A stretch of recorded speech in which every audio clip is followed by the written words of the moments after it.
Hi guys, it's Jim Bounds, Motorhome Rehab Ranch. Beautiful Sunday morning at the beach. Glad you spent a few minutes with me. The last video I did, I was a little cryptic and said it'll be a little while before I get back. Reason was I needed to come to the beach and try to clean up the place. Okay.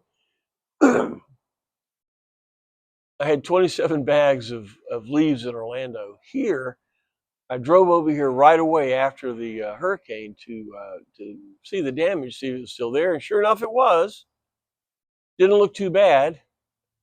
So this weekend, I came over to clean the place up, and it was unbelievable. Look at the damage. Look at all the interior stuff that got wet. Unbelievable. These pictures will be at the bottom of the Patreon site, but the water level came up, and the water line stopped at the yard just before ours. Yeah, 2 inches of water in the house right next to us. So we were very, very fortunate. A lot of leaves, a lot of things like that. By the way, if this video today is going to be about tips on putting in your fuel system, and if you get bored, you can watch the sunrise over here.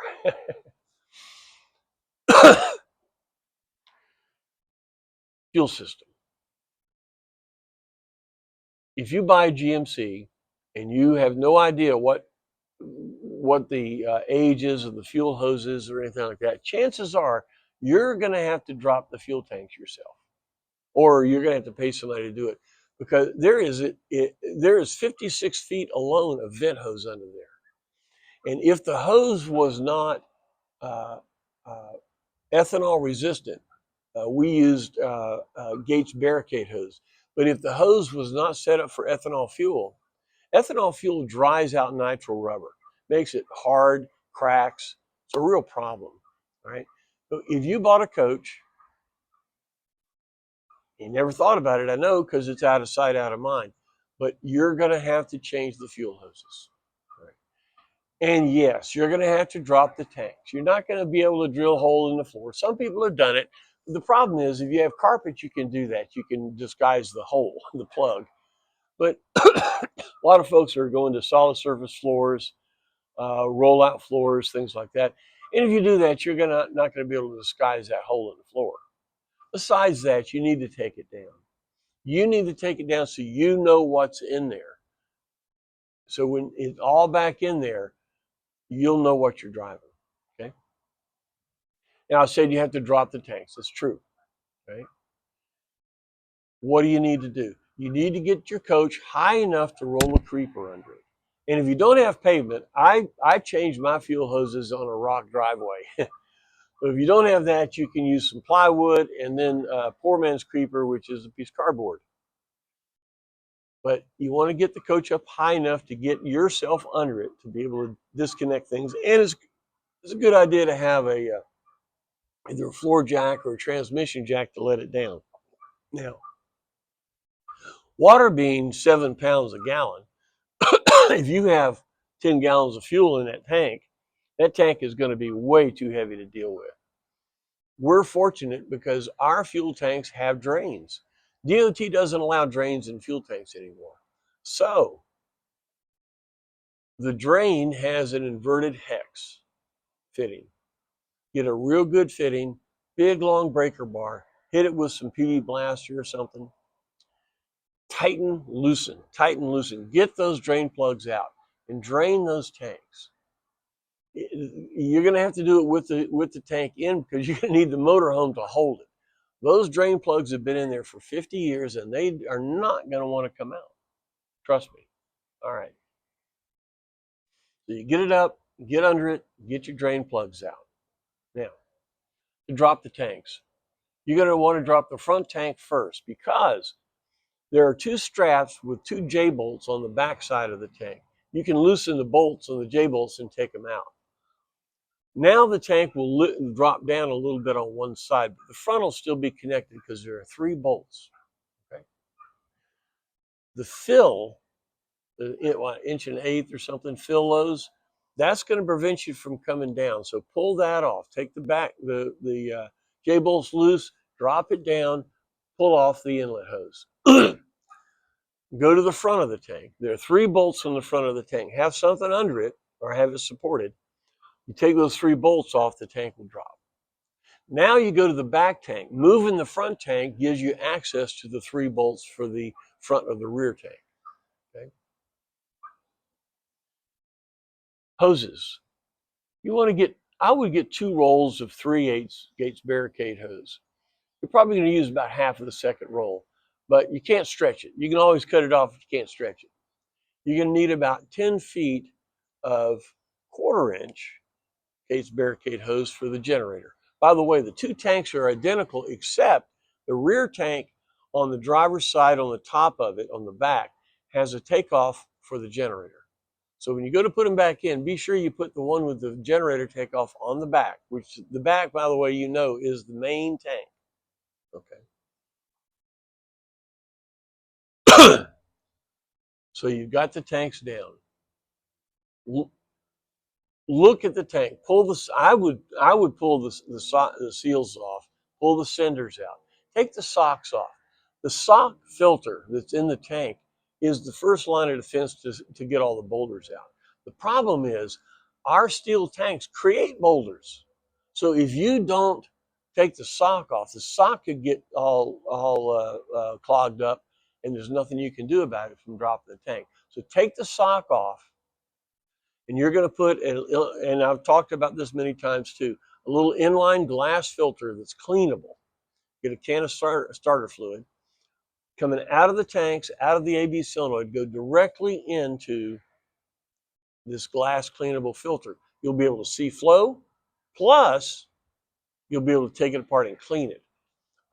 It took me over 40 miles. I cleaned my glass filter all the way to Utah, but I made it. And I had fuel injection, and if I had anything bigger than 10 microns, my fuel injection, my injectors would have clogged up, and it didn't. So the first line of defense, you take off the socks, you use the glass inline filter, and I would put it on the outside of the frame rail so you can get to it, okay? Then you want to go into another filter, write this down, a Wix 33689. This is a big fat metal filter, 3/8 barbs, it's a 7 micron. If you have fuel injection, you got to get below 10 microns. If you have a carburetor, the 7 micron filter will save the 5 micron filter that's in the front of the carburetor. By the way, is a 330-48, Wix 33048. There's a little canister filter in the front of the carburetor. The 33689 will save that filter. Now you should have a couple of those little canister filters in your glove box. So buy 3 of them when you go out to buy your materials. All right. So we talked about the 1/4 inch for the generator. You're also going to need about 7 inches of 1/2 inch Gates barricade hose from the downpipe when it transitions the vent that goes up to the fill. It transitions to the rail. You'll use that 1/2 inch there. Now, there are, again, I told you about the rear 90-degree elbow. Very unique part. You'll have to get that from one of the GMC specialty shops. Also, going into the front tank, depending on which year you have, you could have 1 or 3 straight hoses, and you can't go buy them in any place. They're an unusual size, like 1 1/8 or something. Everything's an inch, 1 1/4, 1.5 inches. You can't get these hoses. So the specialty dealers, you really need them for that. And then there's a 45-degree elbow, rubber elbow, big one, 1.25 inches, whatever, that transitions from the downpipe to the rail. Okay, you're going to need all 3 of those. If yours are in good shape, then you can reuse them. If they're not, then give Applied, Serum, or Cinnabar a call, and they will have those for you. Okay. So you got all your materials. You need to get a couple of seals for the cinder because you're going to pull the cinder off. When you pull the cinder off, look at there's a lock ring. Look at the lock ring and see if it's bent up or anything like that. If it is, when you buy a new seal, I would buy a new lock ring too. All right. Now, The fuel cylinders are expensive. It's unfortunate, but they are. So if you can get one fuel cylinder to work, put it in the rear tank.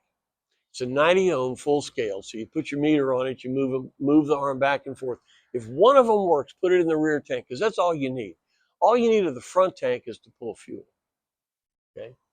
So put your good cylinder in the back. If both cylinders are bad, you can decide to buy another cylinder that's about 350. Or again, remember, you go 250 miles, stop, put fuel in it, and go on.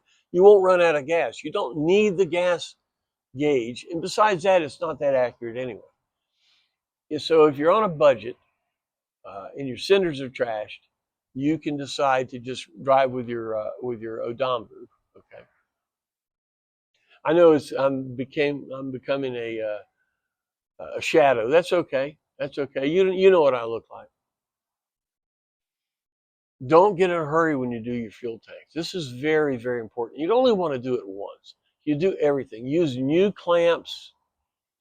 Another thing that we found out, when you drop the tanks, if you look at the bottom of the body, and there's a bunch of marks on there where the fuel hoses and the cylinders and everything have been hitting the bottom of the body, you may need to put in new body pads, because the body is held away from the frame. It needs at least a ½ inch to clear for all the hoses and stuff. Okay, if your body pads have fallen out, now the early coaches had body pad front to back. They're in there, but if you have a later model and the body pads have fallen out, my suggestion is to jack the coach up and put a hockey puck. Yeah, I know that sounds a little weird, but everywhere that the aluminum cross member crosses the frame member, jack it up and put a hockey puck.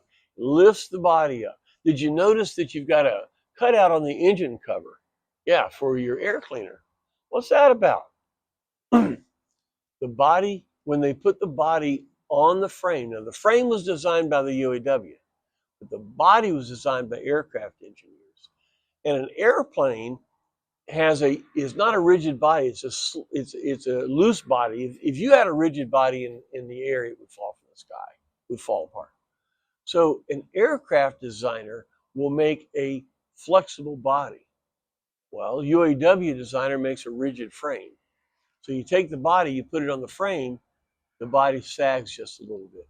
That's why you've got a cutout on your engine cover. And that's why in 73s, when you lost all your air, the tires hit the wheel liners, because the body dropped or drooped because of the tensile strength of the aluminum and the wood. It gives a little bit. Steel doesn't give. Okay. So along with doing the fuel tanks, you need to go ahead and decide to put in body pads. And if you put in a hockey puck, a hockey puck is 1 inch by 3 inches. If you lift your body 1 inch, all the clearances will clear on your engine cover, your tires are covered, all this kind of stuff. I think that's where it needs to be. If you're going to do this, you want to put hockey pucks at the front and the rear body mounts. You loosen those up, drill a hole in a hockey puck and put it in there. And then each place that there's an aluminum cross member on the body that crosses the frame rail, you slip in dock it up, slip a hockey puck in. If you're going to do this, another thing you need to do is to take the toilet out. What? Yes, because the toilet is connected to the body. The tank is connected to the frame. So if you lift the body, you'll break the holding tank. Take out the toilet, unscrew all that, do all your business, then put it all back in. Make sense? These are tips that some of it is in the videos. Some of it is when you call me. That's what I wanted to cover today. Things that I tell you when you call. Because the videos are entry level to show you, to get you involved, to know what you're going to do and to give you the basic stuff. Then you give me a call. Then we get it all set up and then you go do your job. Okay? That's an important way to do this. You can't be an island. And if you're not aware of, and you're doing this thing for the first time, again, the first time it takes you twice as long, you mess up, you probably have to do it again. Let's see if we can circumvent that. I can at least tell you what not to do. Make sense? Well, listen, there are a bunch of other Band-Aids. If you're running a carburetor, we want to put a Facet, F-A-C-E-T, brand wobble electric pump on the front tank between the AB solenoid and the front tank. You put a small electric wobble pump, run it off the solenoid. So when you push the auxiliary fuel button, not only does the AB solenoid switch, by the way, you could probably place that too. That's called that the part number is an FV1, fuel valve 1. But I would put a new solenoid, boost solenoid in there, because when you push that button, you want that thing to kick over to the front tank. And then you'll have an electric fuel pump on the front tank powered by the switch. When you push the button, pump comes on and pressurizes your fuel line, which will help you get rid of vapor lock. Right?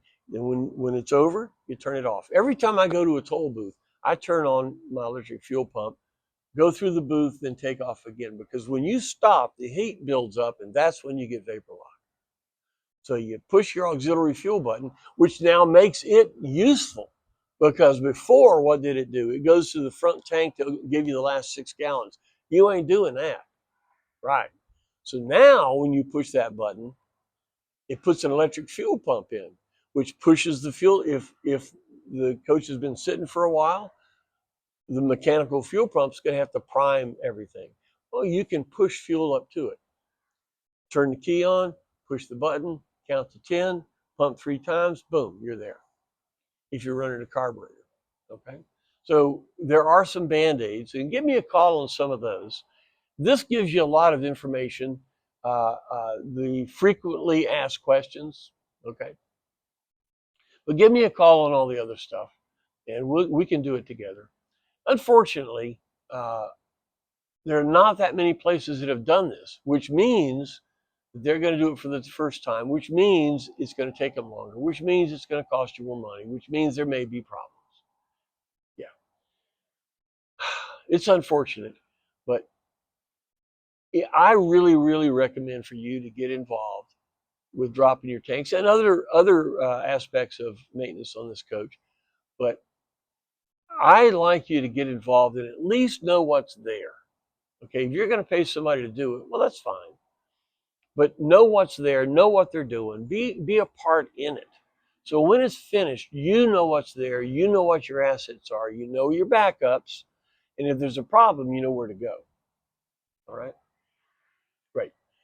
Well, dropping fuel tanks is something that probably everybody needs to do probably once. You know, and if you do a good job, if you keep it 20 years, you may have to do it again. But you put a good ethanol resistant fuel hose in there, new clamps, you get all the clearances good. Fuel system will be in there and it'll service you for a really, really long time. All right? Yeah. This doesn't mean that you're going to go out and do this and you're not going to call me anymore. Call me. I appreciate it. I appreciate the calls. I like the fact that I can help you. I like the fact that you're doing these things on your own and you're really making your coach more reliable. So put me in your loop. Let's do this. All right. Well, look, thanks for your time. I hope there was something here that you learned. And if you already done your fuel lines and this was kind of boring, well, you got to watch this beautiful sunrise at Ormond by the Sea. Great. Look, thanks again. We'll see you next time.